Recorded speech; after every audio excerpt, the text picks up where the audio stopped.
ദൈവനാമത്തിന് മഹത്വമുണ്ടാകട്ടെ. നോമ്പുകാലം ദൈവത്തോട് ചേർന്നുള്ള ജീവിത അനുഭവങ്ങളുടെ പുതുക്കപ്പെടലാണ്. നമ്മുടെ നൊമ്പരങ്ങളും ആകുലതകളും സന്തോഷങ്ങളും എല്ലാം പങ്കുവെച്ചുള്ള ഒരു യാത്ര. ഇസ്രായേൽ ജനതയുടെ പ്രവാസ ജീവിതവും മടക്കയാത്രയും അവർ അനുഭവിച്ച കഷ്ടതകളും പീഡനങ്ങളും പുറപ്പാട് പുസ്തകം വിവരിക്കുന്നു. എന്നാൽ തങ്ങളുടെ നൊമ്പര അനുഭവങ്ങളിൽ കൂടെയുള്ള ദൈവത്തെയാണ് അധികമായി പുറപ്പാട് പുസ്തകത്തിൽ നാം കാണുന്നത്. പുറപ്പാട് പുസ്തകം 3-ാം അധ്യായം 1 മുതൽ 10 വരെയുള്ള വാക്യങ്ങളിൽ തൻ്റെ ജനതയുടെ വിടുതലിനായി ദൈവം മോശയെ തിരഞ്ഞെടുക്കുന്നതായി കാണാം. ഈ വേദഭാഗത്തിൽ നിന്നാണ് നാം ഒരുമിച്ചിരുന്ന് ചിന്തിക്കുന്നത്. അതിൻ്റെ ചിന്താവിഷയം പുറപ്പാടിൻ്റെ നൊമ്പരങ്ങൾ, പെയിൻ ഓഫ് എക്സോഡസ് എന്ന വിഷയമാണ്. മോശ അനുഭവിച്ച നൊമ്പരങ്ങൾ ഒരു ജനതയുടെ നൊമ്പരം അകറ്റുവാൻ മോശയ്ക്ക് കരുത്ത് പകരുന്നു. നൊമ്പരത്തിൻ്റെ മരുഭൂമി കടന്ന് ആരാധനയുടെ പർവ്വതത്തിലേക്ക് പോകുവാനുള്ള മനസ്സ് മോശയ്ക്കുണ്ടായിരുന്നു. വാക്യം 1 ജെത്രോയുടെ ആടുകളെ മേയ്ക്കുന്ന മോശയെ വിവരിക്കുന്നു. ഫറവോന്റെ കൊട്ടാരത്തിൽ നിന്നും വിവിധ കാരണങ്ങളാൽ താൻ വന്നുപെട്ട ജീവിതത്തിൻ്റെ കാഠിന്യത്തിൻ്റെ ഇടമാണ് ജെത്രോയുടെ ഭവനവും ആടുമേയ്ക്കലും. എന്നാൽ തൻ്റെ ജീവിത നൊമ്പരങ്ങളിൽ ക്ഷീണിച്ചു പോകാതെ അതിനെ അതിജീവിച്ച് തൻ്റെ ആടുകളുമായി ദൈവത്തിൻ്റെ പർവ്വതമായ ഹോറേബ് വരെ മുന്നേറുവാൻ മോശയ്ക്ക് മനസ്സായി, അതിന് തയ്യാറായി. നാം നമ്മുടെ ജീവിതത്തിൻ്റെ നൊമ്പര അനുഭവങ്ങളിൽ അകപ്പെട്ടു പോയേക്കാം. എന്നാൽ തളർന്നു പോകാതെ മുന്നേറുവാനും ദൈവത്തെ ആരാധിക്കുവാനും ആശ്രയിക്കുവാനും കഴിയണം. മോശയ്ക്ക് അതിന് സാധ്യമായി തീർന്നു.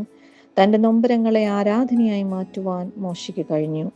2 കത്തുന്ന മുൾപടർപ്പിൻ്റെ അനുഭവങ്ങളിലും വെന്തുപോകുവാൻ അനുവദിക്കാത്ത ദൈവസാന്നിധ്യം. മുൾപടർപ്പ് കത്തുന്ന കാഴ്ച ഒരിടയൻ്റെ ജീവിതത്തിലെ സാധാരണ അനുഭവമാണ്.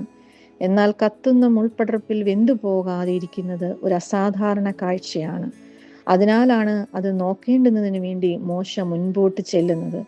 നൊമ്പരത്തിൻ്റെ കത്തുന്ന അനുഭവങ്ങൾ നമ്മുടെ ജീവിതത്തിൻ്റെ സാധാരണ അനുഭവങ്ങളാകാം. എന്നാൽ അതിനു മധ്യത്തിൽ നശിച്ചു പോകാതിരിക്കുന്നത് ദൈവസാന്നിധ്യത്തിൻ്റെ ശക്തീകരണം ഒന്നുകൊണ്ട് മാത്രമാണ്. നമ്മുടെ ജീവിതത്തിൻ്റെ നൊമ്പരങ്ങളിൽ അത് കത്തുന്ന അനുഭവമാകാം. എന്നാൽ അതിൻ്റെ മധ്യത്തിൽ നശിച്ചു പോകാതെ നമുക്കിരിക്കുവാൻ ദൈവകരങ്ങളിൽ സമർപ്പിക്കാം. 3 നൊമ്പരങ്ങൾ അനുഭവിക്കുന്നത് ഒരു പുതിയ ദൗത്യത്തിനായുള്ള ഒരുക്കമായി മോശ തിരിച്ചറിയുന്നു.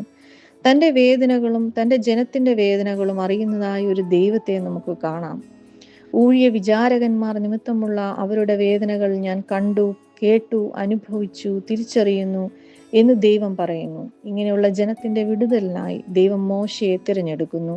തൻ്റെ വേദനകൾ മറ്റൊരു ജനതയുടെ, തൻ്റെ ജനതയുടെ തന്നെ രക്ഷയ്ക്ക് മുഖാന്തരമാകുന്നു.